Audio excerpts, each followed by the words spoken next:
What is up, heroes? Welcome back to yet another episode of Heroes of the Storm. Today we're going to be doing yet another gameplay analyzation, and today Firebolt actually asked me to analyze some of his Valla play, so that's what we're going to be doing in today's video. So, we are playing on the Tomb of the Spider Queen, and it appears that the teams are Muradin, Jaina, Raynor, Valla, Illidan, oh my goodness, that's a ton of DPS, against Muradin, Kerrigan, Jaina, Tyrael, and Sylvanas. So, pretty similar teams. The other team a little bit more tanky, and that extra sustain that they have from, say, Tyrael's shield might be a little bit of an advantage, but we'll see how the game goes. So, starting off, Valla with an extremely aggressive play coming from behind the enemies, and I don't know if I necessarily agree with that because they could have easily turned on you, and you already, I'm not sure if you already used your vault before that, to initiate, but either way, you're in an extremely dangerous position where if they, came to collapse on you, you wouldn't really have anywhere to escape to, because it'd be difficult for you to go here, and obviously you can't walk into the towers, but okay, so you made it out alive, so I guess no harm, no foul, right? If you did end up living, then I guess it wasn't as bad as it could have been, or, not bad at all. So you're burning all your mana pretty quickly, not extremely terrible, but yeah, now's a good time to go to the Sippy Cup and bounce back in the lane a little bit. Now, a lot of your damage between the two of you is kind of spread out, and you really want to save those, especially the Hungering Arrow, your Q. You really want to save it for when you're, bursting down a target. Like right here would be an absolute perfect opportunity to use your Hungering Arrow. However, I'm not sure if it was on cooldown or you just weren't able. Notification text, hero name, little replay glitch. Sorry about that, guys. And by the way, I had to be pretty quiet right now. Okay, you just saw a Kerrigan with extremely low health, and I see you are reacting a little bit slowly. You definitely could have chased her down. Be a little bit more decisive, and that's fine. Here, yeah, okay, I was going to say stop chasing there. You did a good thing in terms of stop chasing. So when she backs off like that, or when both of the enemies back off, you really want to push the lane as hard as possible 99% of the time. The only exception really I could think of is if there is a Lost Viking in your map, on your lane, a single Lost Viking, and if you push, they're going to get the soak in it, but if you don't push, there's a good chance that you could harass them and prevent them from soaking, but that's a very rare and off chance, so it's not like something you see too often. So, hiding in this little smoke, I always want to call this a bush, but I guess it's some gas smoke.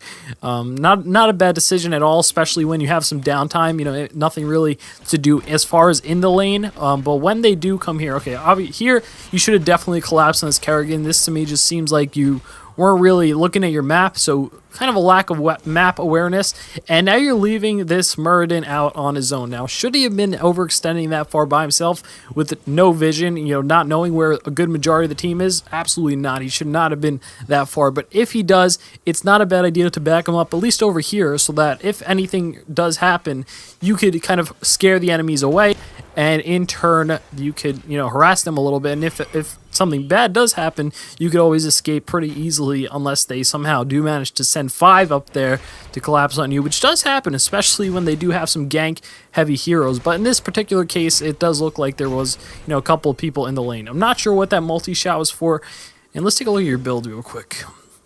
Alright, so you're going for a little bit of a multi-shot build. Based on the teams, they're actually really tanky between Muradin and Tyrael. I probably would have went for a right-click build, but, either or is okay, I suppose. And you do have a quite a DPS-heavy team, but I just think the right-click build would have been a little bit more effective in terms of taking out either Tyrael or Muradin, and that might actually be because between the two of them, they definitely might be able to zone out your team. You do have a tank, but you don't have much sustain because you don't have a heal, so they might be able to zone you out, and it'd be difficult to take you out. I'm not sure why you did not collapse on that Sylvanas there. That absolutely 100% should have been a free kill. Let's just see if the Illidan. Oh my goodness, the Illidan is gonna die instead of the free Sylvanas kill. Wow, that is like absolutely worst case scenario. That is pretty terrible. But so you're just gonna push down this lane. I'm not sure what you're looking to do here. So you're pinging the Tyrael. I'm not sure if that was just like a hey, what's up? Come up here. I need help, or you really want to kill her. I'm not sure. But when the enemy's back, it's super important, especially on a map as small as, sorry for this lag, guys, here. I don't know why I'm lagging. Okay, so on a map as small as Tomb of the Spider Queen, it's super easy. It takes a couple of steps for you to go from top lane to bottom, or to middle lane rather. So when, say, the middle lane, Illidan in this case, goes back, feel free to take that up so you continue getting the XP for that lane. Oh my goodness, that Sylvanas, that was an extremely risky Banshee. You could have easily taken her out. She used her main escape. And once again, that positioning, super weird. You really don't want to position yourself to anywhere where the enemies could just collapse on you and your teammates can't help. You're the range DPS and you're using the Vault, which is your your escape skill. I believe it's called Vault. You're using it way too, Vault, okay. Just way too offensively. I'm not sure why you didn't collapse on this Kerrigan here. To me, it just seems like you lack some map awareness, and that's okay. I mean, that is definitely something that it doesn't just come naturally. That is something you acquire over time. But keep in mind, the map on the bottom right is absolutely one of the most valuable resources. Plus, over here, honestly, you should just be seeing that. I mean, not even if you're not looking at the map, Chano is right there. Luckily, Muradin was able to take her out, but you're just missing out on a lot of free kills, and it's, I mean, is it the worst thing in the world? No, but these little free kill here and there, it definitely adds up and can make it to a great game. So, yeah, you are instead opting to head to the bottom lane, so you did good there in terms of the bottom lane is empty. Sorry for the lag once again, guys. I do apologize. Not exactly sure what's up with this, but so it's I don't know if it's like the game or the replay or whatever, but just super laggy right now for some reason. But yeah, so you're filling up that bottom lane, super good. That's a good play. I definitely agree with this because not only are you defending this fortress, but you're also getting the experience here that no one else in your team is getting. So instead of using your multi-shot a little bit early just to get it off on that Muradin, unless you're going for a kill on him, if your team comes to collapse on him, fine, but you could have used that multi-shot when the rest of the wave came here, and you could have used it on a whole group of minions instead of just getting, I got one little pot shot off on the Muradin that really didn't really end up to doing much. So now that your web weavers are coming down, I mean, it's not terrible to split push, but I think here grouping up with your team would have been a little bit more effective, especially since their Jaina is so low. Once again, oh my goodness, this is so laggy, ridiculously laggy. And I think that pushing down this fortress definitely would have been a little bit more effective than the split push that you got going on here. So either lane, either top or mid, I think would have been a better choice than just split pushing on your own, especially as a Valla. Now, there was a plus side to that, so it's not all like, hey, you did terrible. It's a trade-off. So the trade-off that you actually got was that you hit level 10 early, so that's good. That's a good trade-off, a positive for not really being able to push down that keep. However, if your team is not able to capitalize on that level 10, if you're not gonna hard engage or anything like that, if your team is just gonna keep doing that and not fight, that level 10 advantage to not level 10 is not really that big. So in retrospect, is it good that you hit level 10 first? Yes, but what did that really bring you? A couple of seconds of threat where they are afraid because you're level 10, and that's really it. That's all that came out of that, so yeah. Here, once again, I mean, I'm not saying it's a waste to use the multi-shot there. However, I think that it could be a little better utilized. And here you could get actually a couple of right clicks off on that Muradin as he is being super aggressive, and what you really want to do is kind of bring him low enough to where you could burst him down without actually getting him to, to like 1 health. You don't want him to run away and heal, right? Because sometimes they could actually, if you whittle them down a little bit and then you save all of your spells, your mana, and then you have enough so you could burst them down, they'll actually stay a lot longer than you'd expect sometimes, and you can really do a lot. So here you don't have vision of 3 members of their team, and you're being super aggressive with barely enough mana to vault away. I don't even know if you have enough mana to vault away, and if you did, then you just burned it on the multi-shot. So really, you wanted to be super careful at a time like that. Well, luckily, the enemies did show themselves just now at the top, but for that time being, they could have easily ganked you, and obviously getting ganked, not the most fun thing in the world. So you got to turn in, and you're about to go back, I hope, All right, I believe, and so good on you. There you go. So good job so far. It looks like middle is needs a little bit of pushing. You could have done that before you went back, because look at all these. Not only are you losing this experience, you're also losing 1, 2, 3, 4, 5, 6 possible gems here. So just efficiency, you know, where you're going to be in the map is super, super important. Plus, you could have potentially cleared out this wave, got even more gems, got even more experience. So 9 or 10 gems here that you're missing out on potentially. So that's almost 1/6. That's almost, you know, that's a quite large chunk of the potential gems for the next turn in that you're missing out on. Now, luckily, Jaina did clean this up, but there's definitely a few minions that she missed, not only in XP, but also as far as the gems. So not the end of the world, but little things that add up. So, yeah. Now you're just defending the bottom lane. It feels to me like a lot of people, I noticed this, they really just are so intent on split pushing the entire game, and I definitely don't agree with the excuse me, I gotta find what that's Valla's heroic ability is called. Strafe. Okay, sorry about that. I definitely don't agree with the strafe play here, because first of all, most of your team is damage, right? Like the majority of your team are damage dealers. You have 4 assassins on your team. So you absolutely don't need more damage, which is what strafe brings you. However, getting the... Oh my goodness. What the heck is happening here? Getting the extra crowd control from your other heroic rather would have been absolutely huge here, because as you see before already, you got shut down by the Muradin. Now they do have a couple of other, one other hard crowd control option. Two. They have the Kerrigan's stun, and they have Sylvanas' heroic ability. So I don't really count Sylvanas' heroic ability because it is a heroic, so it's not up that often, but it definitely can stop you in your tracks when you are using vaults. So I think that the other heroic would have been a little bit more effective, round out your team a little bit more, and kind of compensate for what you're lacking. So now you guys are trading, right? They are at the top. They're going for your fortress where you guys just cleared out their fortress. Now, this second tower is not... Oh my goodness, this lag is going to be the end of me. Oh my goodness. Well, anyway, that second tower, or that tower near the fort that's, you know, behind the fort, is definitely not as important of a structure to either take down or defend as it is the fort. The fort is really the important thing. The tower, it's like a secondary thing, right? Now, they did push it down because they were able to burst it down super, super quick. However, at the bottom, you guys spent a lot of time, specifically you and Raynor, I believe, spent a lot of time and resources. And by resources, I mean time, your mana, your spells, etc.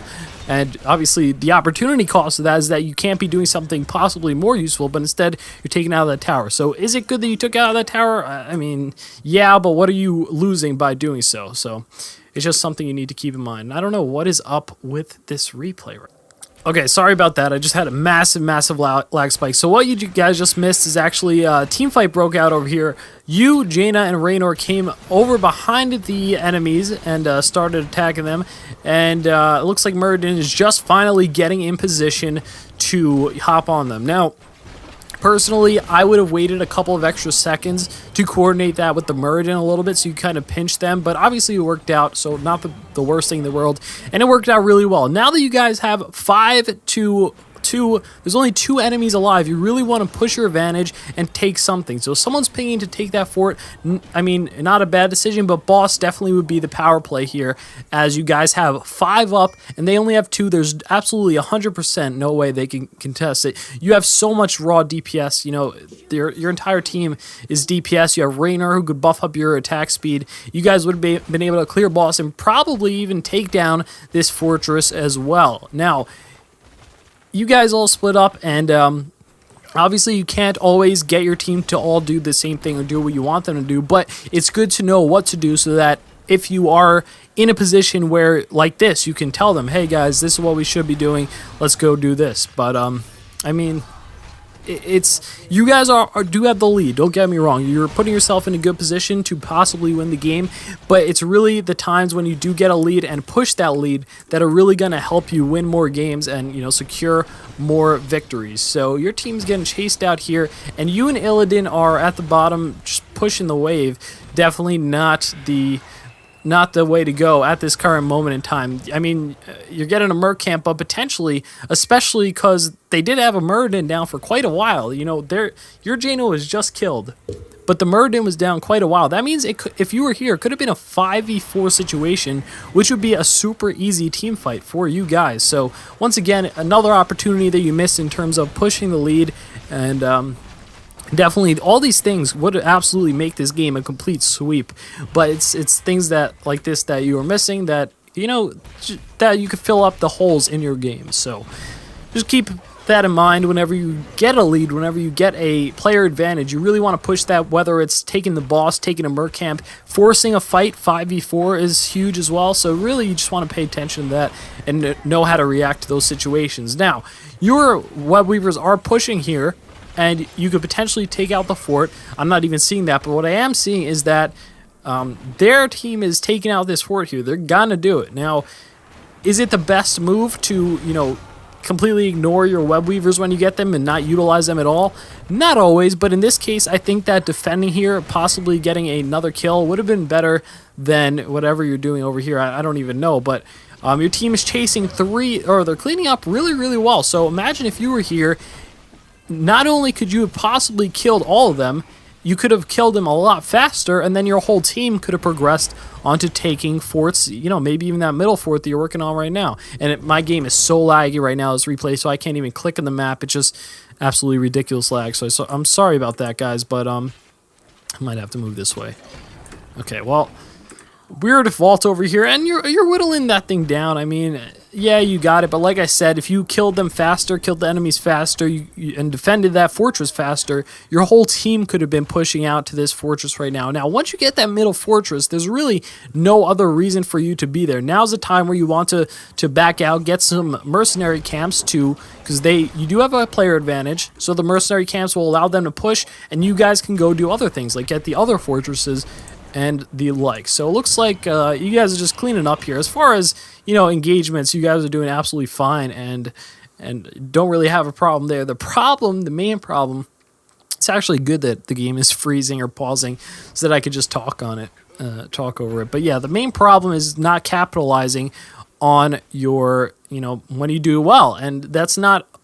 I mean, you have a lot of room for improvement, and that's not a bad thing at all, because that means that you could potentially be a very good player. And I'm so sorry about all this terrible production quality. Always keeping it extremely professional on my channel with this amazing production quality. But yeah, so you generally know what I'm trying to get at, and I mean, I feel like if I just let this roll, it's going to be the same thing. I'm just going to say the same thing. Hey, take those merc camps, win those fair or unfair engagements for your opponents. You want them to be unfair for your opponents, but you really want to force them in that situation. And yeah, so that is pretty much it, guys. 'Cause like I said, I feel like I'm just going to keep repeating the same thing, because I just keep seeing the same thing. So, but good game. You're definitely not a bad player by any means. You just need a little bit more of the know-how of when to do what, as well as pay attention to your mini-map a little bit more so that you can see when players are, trying to turn in or just near a turn-in area or free kill potential. And yeah, so with that said, oh my goodness, this engagement is very scary for both ends, and oh my goodness, strafe just got canceled. But anyway, guys, hope you guys did enjoy it, and I really do appreciate all the submissions. Thank you so much. And with that said, that's about it. Don't forget to subscribe for more. Once again, I'm super sorry about the lag. I think my computer is honestly crapping out, or my graphics card, I'm actually not sure. But yeah, with that said, thanks for watching. Peace.